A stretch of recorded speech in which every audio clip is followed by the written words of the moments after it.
Hey everybody, I'm Zach. And I'm Jesse, and you are our wonderful, amazing Patreon patrons. Welcome to the Patreon bonus stories. We're so excited to have you in this week. We're going to be traveling tomorrow. We're traveling to England. I'm going to get to drive an electric race car. Yeah. That's fun.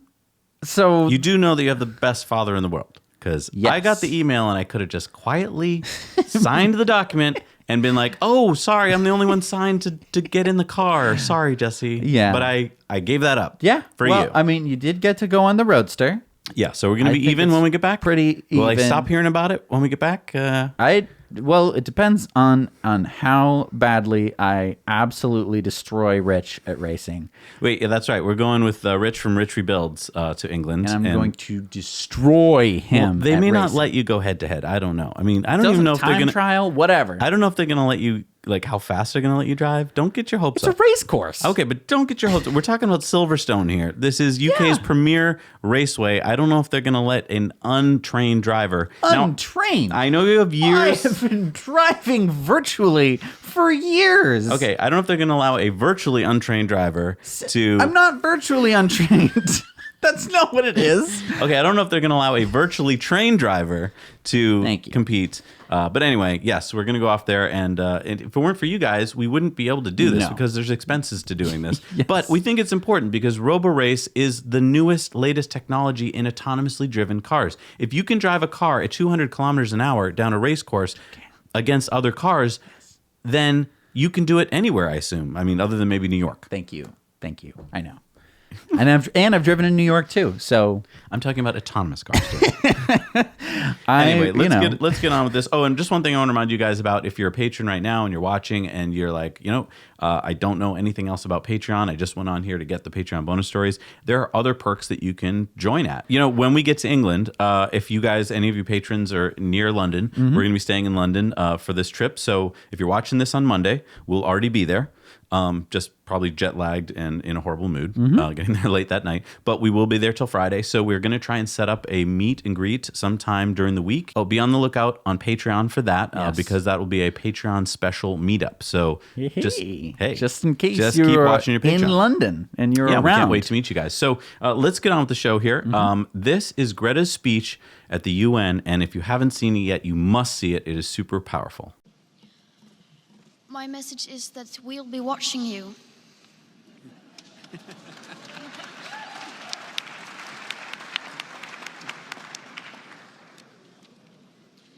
This is all wrong. I shouldn't be up here. I should be back in school on the other side of the ocean. Yet you all come to us young people for hope. How dare you?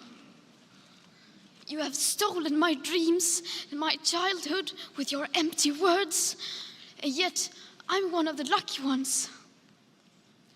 People are suffering, people are dying, entire ecosystems are collapsing.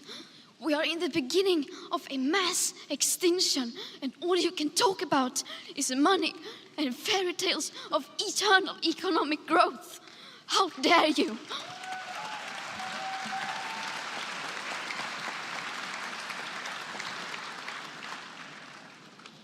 For more than 30 years, the science has been crystal clear. How dare you continue to look away and come here saying that you're doing enough when the politics and solutions needed are still nowhere in sight? You say you hear us and that you understand the urgency. But no matter how sad and angry I am, I do not want to believe that. Because if you really understood the situation and still kept on failing to act, then you would be evil, and that I refuse to believe.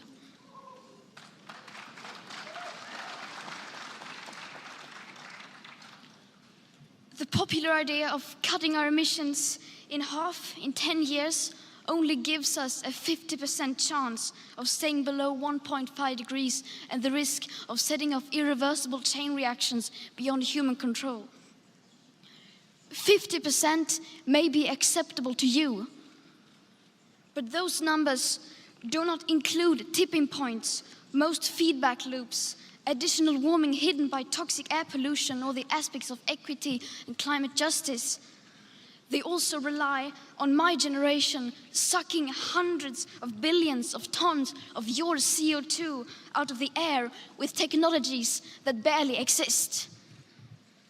So a 50% risk is simply not acceptable to us, we who have to live with the consequences. To have a 67% chance of staying below a 1.5 degrees of global temperature rise, the best odds given by the IPCC, the world had 420 gigatons of CO2 left to emit back on January 1st, 2018. Today, that figure is already down to less than 350 gigatons. How dare you pretend that this can be solved with just business as usual and some technical solutions? With today's emissions levels, that remaining CO2 budget will be entirely gone within less than 8.5 years. There will not be any solutions or plans presented in line with these figures here today, because these numbers are too uncomfortable and you are still not mature enough to tell it like it is. You are failing us, but the young people are starting to understand your betrayal. The eyes of all future generations are upon you. And if you choose to fail us, I say we will never forgive you.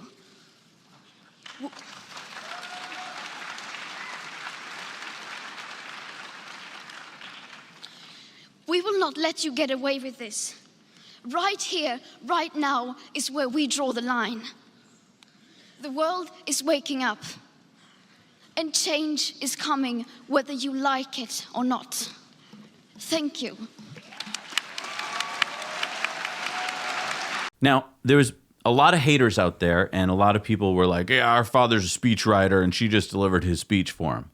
Maybe she did, okay? Right. Maybe your father helped her write it. But the point is, she said, I don't want to be here. This is not what she wants to be a child. She is a child. She should get to be playing around in Sweden right now in a playground. Instead, she had to get on a boat and spend, 2 weeks on the Atlantic Ocean in, I'm sure, not so fun conditions to come here and speak to a lot of groups, which, I don't know, ask most 16-year-olds that you know. Do they want to go and stand in front of hundreds and thousands and hundreds of thousands and millions of people and give speeches and tell them about changing the planet? No, I don't think this is her first choice. No, most 16-year-olds, and if you're watching, you're not included, obviously, but most 16-year-olds are just like, no, I don't want to do anything. I'm 16 and I think that, blah, blah, blah.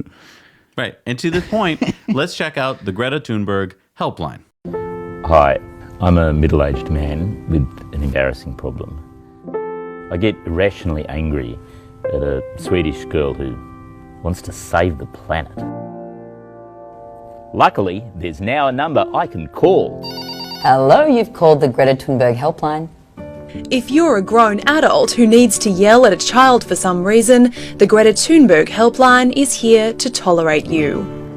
She's just fueling needless anxiety. She's making the end of the world sound like it's the end of the world. This whole charade's gone too far. Now I see she's speaking in front of a mock UN. So that was the real UN. So before you go full caps lock in an article comment section, let our expert counsellors assess your situation. Sir, I just need to ask you some questions before we get started. Is your Twitter profile picture an egg? Yeah, but I just don't have any good photos of my face.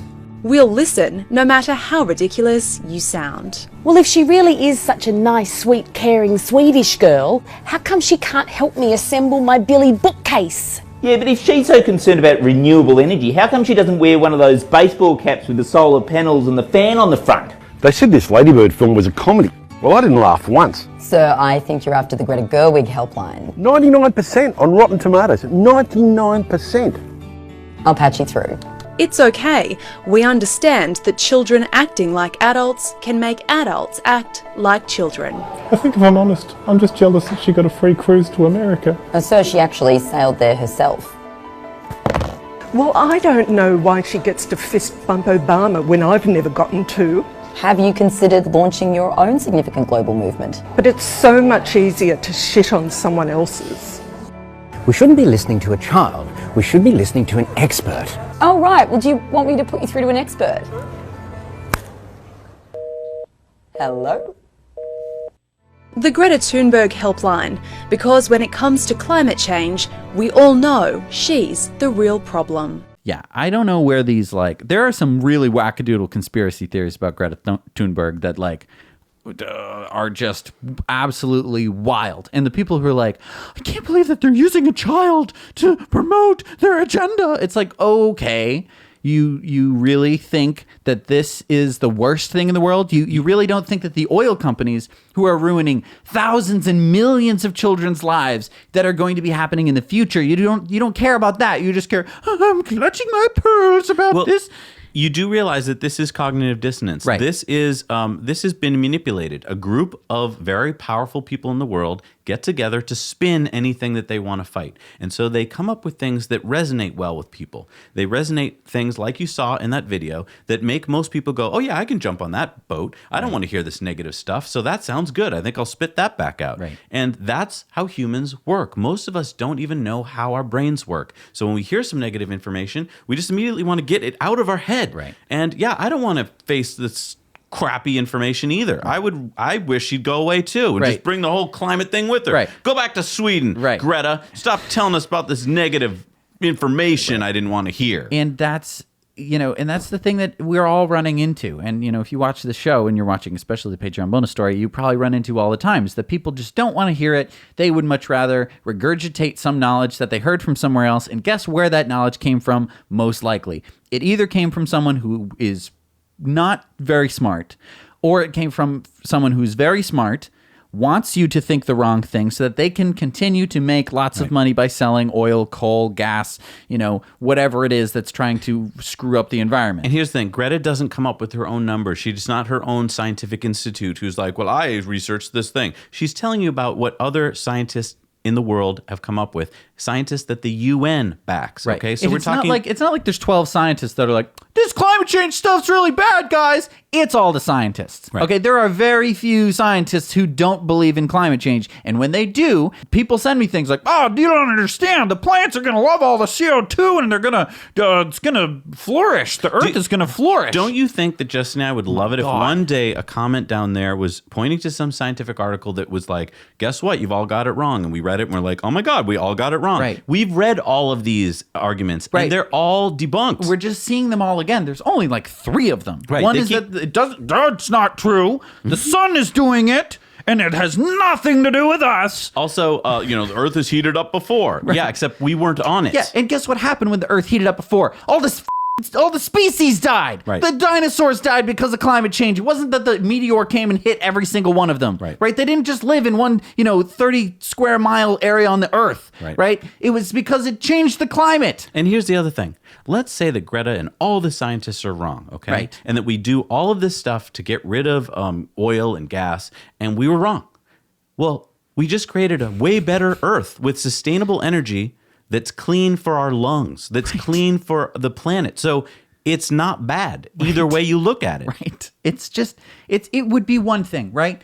Again, and we talked about this on the main show.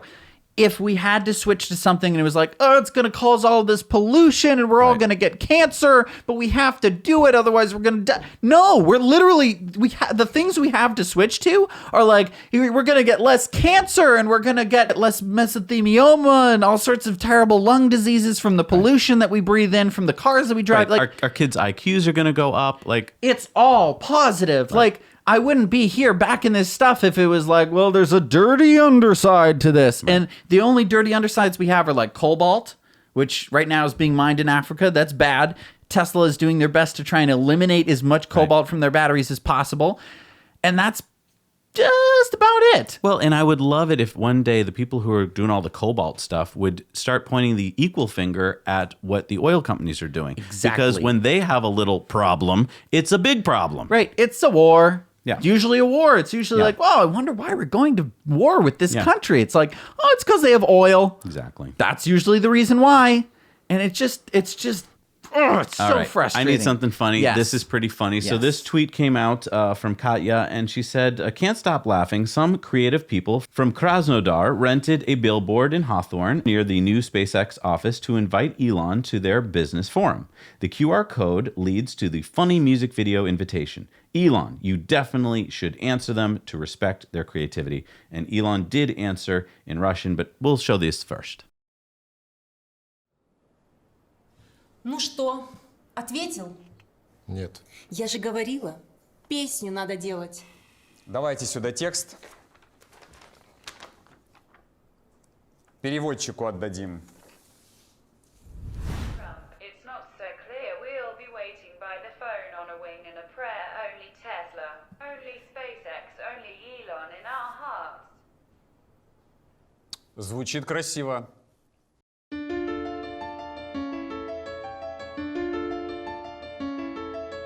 In the famous Russian region, land of entrepreneurial youth, thousands of Russian people are waiting for your blessed truth. We'd give you all of our money just to see your shiny face.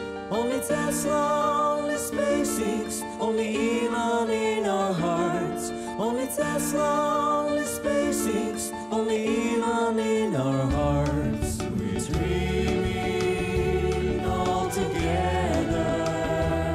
Simas, please give us hope to touch your deepest wisdom. For us, it's greater than gold. We need your deepest wisdom. Without we still have snow. We could use some inspiration from a celestial entrepreneur. Imagine the souls you'll save for trumpet snow so clear. We've been waiting by the phone, on the weekend to prayer. Only Tesla, only SpaceX, only Elon in our hearts. Only Tesla, only SpaceX, only Elon in our hearts. We hope to see you our forum in person or by Zoom. To touch your deepest wisdom with its Russian yoke will glow. You'll be treated like a god here. Without you, there's no rainbow.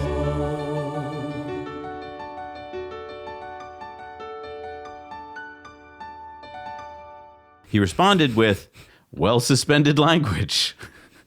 I translated it. That's the best I could come up with. Don't know what it means. Well suspended language. Yeah. But yeah, I thought that was a hilarious video. And I mean, if I were him, I would show up in like a disguise just to see what it's about. I mean, they went to the trouble to make the video. They did a whole thing. They made an inflatable Elon. Like it was great. It was, yeah. I mean, it would be cool if they told him what they wanted him there for. That's not very Russian, you know? I think Russian is to tell you to show up, and then you show up. Okay. Okay, so Elon said on this tweet that he could probably do that. What is he talking about? So Mark Watney. Mark Watney from the Martian? I don't know. It was Boca Chica Mark Watney. So, okay. But maybe? I want an AI setting where it scans the surrounding cars, and by the placement of dings and scratches on those cars, it tells you the likelihood of that car's driver dinging your car. Like, I advise you parking against the 83 Accord, you have a 73% chance of receiving a ding. And yeah, Elon said we could probably do that. So it got me to thinking. I mean, the cars have computers. Yep. They have sensors. And they have and cameras. And so they can do lots of things that we don't even think they can do now. Because I do that when I'm on the road, right? And you're looking around. You have sensors. Right? And you have a computer. And I have a computer. And so when I'm looking at cars, and I'm so good at this. Remember the other day, big G-Wagon pulls up. Oh, yeah. Perfectly clean and in the Oh, left yeah, lane. you predicted it. And I'm like, he's going to pull across the entire highway. And he did. And I was like, I knew it. Yeah. I just had a premonition that this dude was going to pull across the whole highway. Yeah. Your car could be like, G-Wagon moving suspiciously fast, approaching slow-moving car in left lane, going to cut across the entire 53% highway. chance. Yeah, I mean, like, that's always 100% chance, but like, yeah, right? You're like, oh, huh. This is totally possible. You could have an AI that's like, douchey car, you know? Gonna do some dumb, you know? Always. I can always pin it. It's amazing. I know. And now we can have a computer that can do the same With thing. actual data. Yes. Yeah. And it could be the data from across the whole fleet. Exactly. So, I mean, when this guy does it to a million other Teslas, they could just be Oh, gathering they could data. just be like, oh, that's the same jerk. He's on his way to a Russian forum. All right, check out this map here, Jesse. Mm-hmm. It may be a little hard to read. I'm going to help you with it. This is from Consumer Reports, and this is punitive states with their EV taxes. So if we look at this now, let's take a state like Texas. Mm-hmm. It shows that they have proposed fees for EVs that are over 200% higher than for ICE cars. So you mean like your state taxes, like so when you like have to pay for registration and stuff like that there are going to be fees for an EV that are going to be higher than a regular car. Right. So in 26 states, they're 3 times higher than the annual gas tax would be for the average new car in 2025. So basically taxing you more to drive an EV than if you were driving an ICE car, which makes no sense. I mean, it's one thing to tax cars equally for whatever, to pay for roads and stuff, but to then say, oh, you drive an EV? Oh, 3 times more for you. And basically what this Consumer Reports article was saying is that this is not going to be fixing anything. You're just punishing EV drivers for under the guise of saying like, well, they don't have to pay for gas taxes. Right. Which, again, we've talked about this before on the show. Gas tax was just one way that politicians chose to pay for roads. It doesn't mean it's the best way. It was just, I guess they thought it was an easy way, right? You go fill up at the pump, they charge you taxes there, and they collect it. They could have done it one of a million other ways. Right. But yeah, EVs don't use gas, so, unfair. Well, you could just say, let's charge you average, what it would cost the average ICE driver, let's charge that to you, but they don't. They overcharge you in these states. Right. And funny if you look at these states, where they fall. They're not really on the left and right coasts. Nope. They're mainly in the middle. Yep. And they mainly seem to be from states that are not very friendly to renewable energy. I mean, Texas stands out like a sore thumb. It's funny because Texas is super pro wind because they have a lot of it, but they're also super pro oil because they have a lot of it. So let's talk about Texas here. There's a little quick 5-minute documentary I'd like you to see about Port Aransas, which is on the Texas Gulf Coast. And we'll check this out.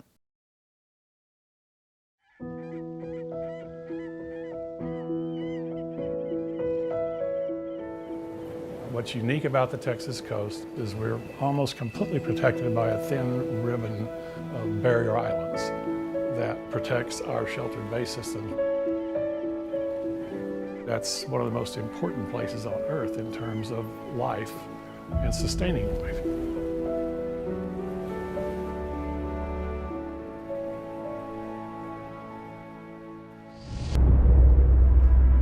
What they're proposing is ludicrous. One of the worst places you could possibly build an oil facility. The water quality is going to be horrendous. Destroying the environment of one of the last bastions within the Texas Gulf Coast.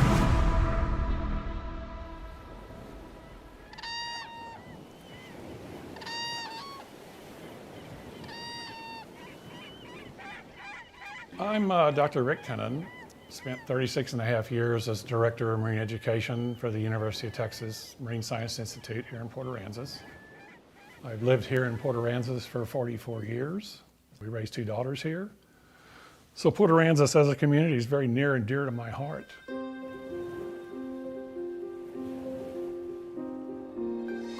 We're in the Corpus Christi Ship Channel. This is the only pass for 150 miles of the Texas coast that allows for the recruitment of larval fish, shrimp, and crabs, the commercial and recreational important species, into this fragile bay system. It's a conduit to get the fish, crabs, and shrimp from offshore where they spawn through the pass into the sheltered bays, the primary and secondary bay systems, where they spend the early part of their life, and then at the end of that 1 year, they migrate back offshore and spawn again.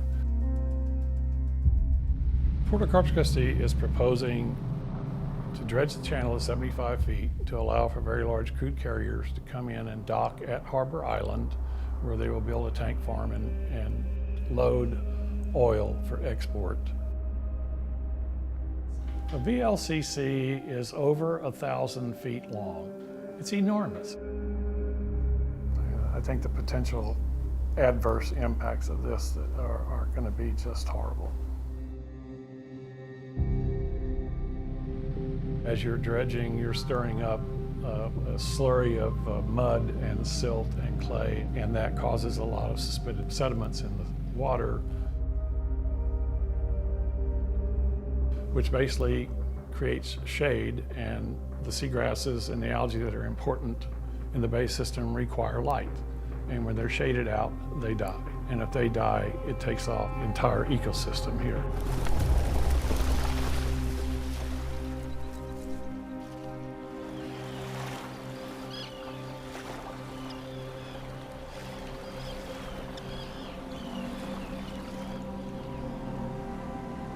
If there was an oil spill, the tides and currents would carry the oil into these very natural bay systems, and the effects would be disastrous. And if this area ecologically was destroyed, I'm not sure what would happen with this community.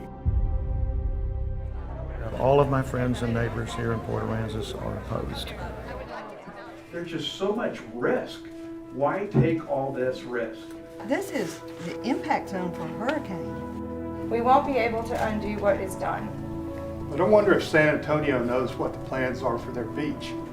Can't we save one special place?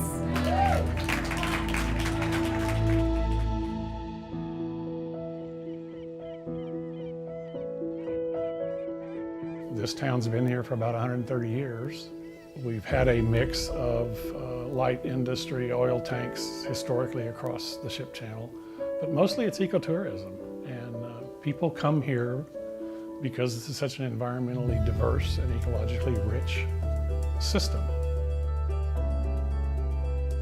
And the potential for disrupting that economic force here is pretty great. There are areas that need to be kept pristine and allowed to survive ecologically, and that's the lifeblood of Port Aransas.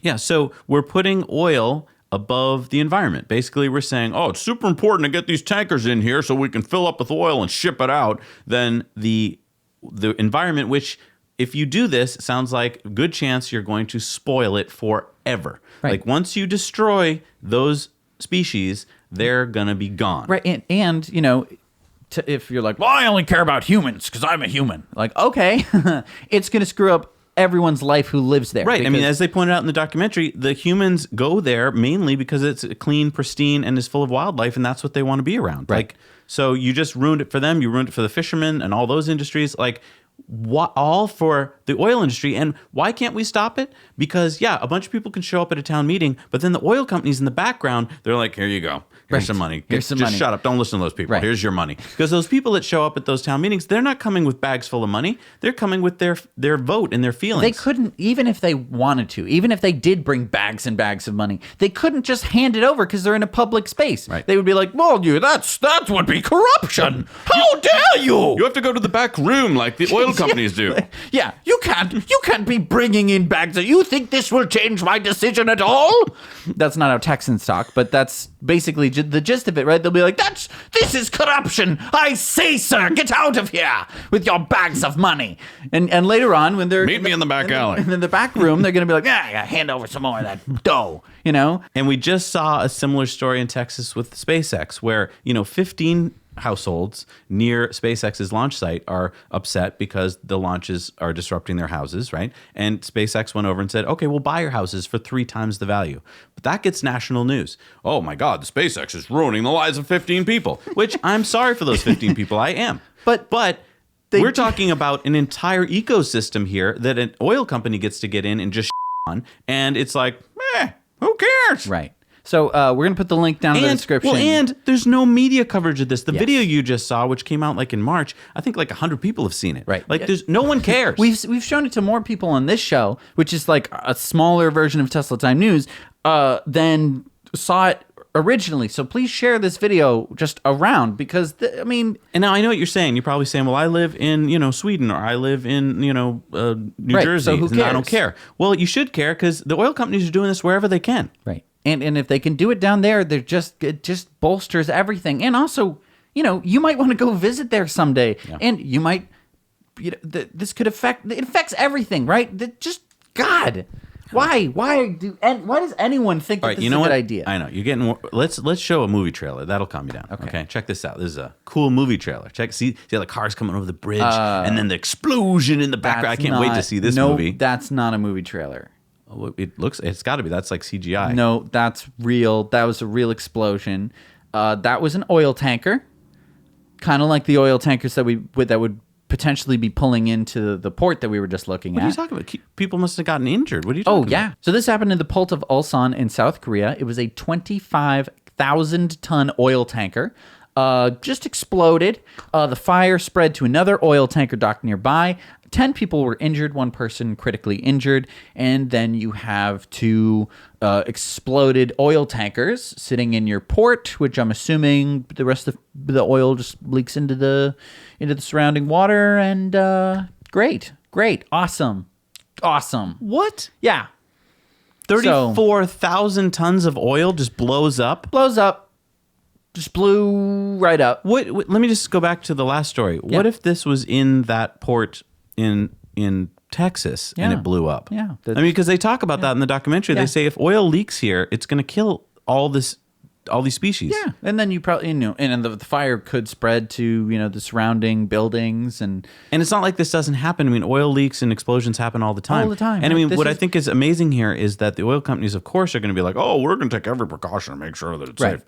They don't care. Did this show up in your newsfeed? No, but for real, did you see this anywhere else? Yeah, just write a little comment. Put a thumbs down on the video. Obviously it doesn't matter. If you've seen this somewhere else on the mainstream news, obviously if you're looking for it, it doesn't count. Right. It had to pop up naturally. Was it on some newspaper that you read? Was it on the news that you saw? Was it anywhere? No. I don't think that it was, and I could be wrong, so that's why the little thumbs down. Well, and you might be asking, how do we hear about this stuff? It's because of you guys. It's because of people who join our newsroom and scour the world to find these stories. You shouldn't have to scour. This should be pretty big news. Right. And yet... Because let me just say, if this was a big ship full of Teslas, and it exploded in that fashion... You gotta believe that would be the front page international news for the next week. And Elon would be subpoenaed and people would be suing him and it would just be this big media circus and everything would just be like, oh no, it's the end of the world for Tesla. You know what's funny about this news story? Yeah. There's nothing about what caused it. There's nothing about whose fault it is. You know why? Because no one's ever going to ask those questions. It's just oh yeah, that's just what happens. Oh, it just happens. Just happens. And that's why. Why do we live in a world where double standards? That? Why do we have a double standard where an electric car company gets asked about every little goddamn detail, and the oil companies get to kill people and blow things up, and it's well, that's kind of what happens. What, you don't want to live in a cave? It's an exciting industry to be in because every day you go to work and things could blow up. All right, let's end the show with something hilarious. So this couple was not paying attention. Yep, they were looking at their phones there. And they mistook a white Model 3 for their white Hyundai Elantra. And the main way they noticed was because when you go for the... Where's the door handle? Where's the what? What? It's a great reason to have no sticking out door handles. What if the Model 3 had normal door handles like regular cars? They'd be pulling on it. They'd just be pulling on it and why is my car not on? I mean, it happens every once in a while. Usually, I hope they got into their Hyundai Elantra and then looked up what is that car? What is that car that doesn't have any? Because you're going to talk about that, right? Yeah. I don't know. That's funny. And thank you, Tesla Sentry Mode, for picking that up. Yeah. How hilarious is that? I know. Well, you made it to the end of the Patreon bonus story, and I just want to give you a big super thank you hug. If I could give you a hug, I would give you a hug, but it doesn't work What through perk the camera. level would that be? It would be the $1 perk level. Really? Just give everyone a hug? That's nice. I mean, I can't. But you would. I would. Yeah. Sure. I mean, if you... No, you know what? Those of you who come out and meet us in London, we'll give you a hug. You get a hug. Yeah. Yeah, absolutely. A bunch of people right now going, forget it, I'm not going. It's not mandatory. Only if you want a hug. Right. Just like all the perks, they're not mandatory. Right. No one forced you to watch this. That'd be kind of weird. But thank you so much for watching. Thank you so much for your support. We can't do this without you. Nope. Every week, it's like having a support network. So thank you. See you guys.